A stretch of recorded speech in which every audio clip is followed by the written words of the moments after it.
আওয়ামী লীগ নেতা নিজের ভুল বুঝতে পেরে পীর সাহেব চরমনের সাথে কাজ করতে চায়।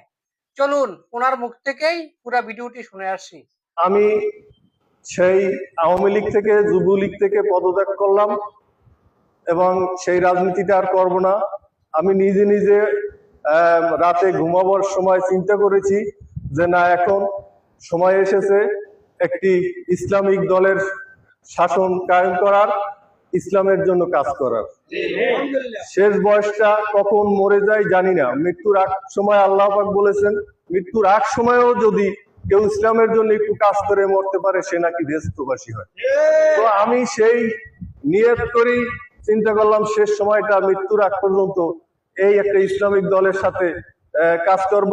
শুধু ইসলামিক আন্দোলনের জন্যই না, ইসলামিক সকল কর্মকাণ্ডের সাথে ইনশাল্লাহ কাজ, আমার শেষ সময়টা কাজ করতে চাই।